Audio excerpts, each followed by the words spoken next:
The Blizzard Cx1 cat and dog comes with a very powerful 1200 watt motor, which produces a ton of suction.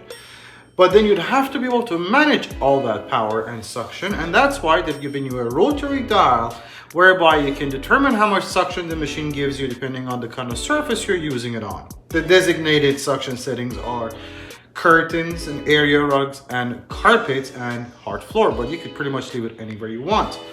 Check this out.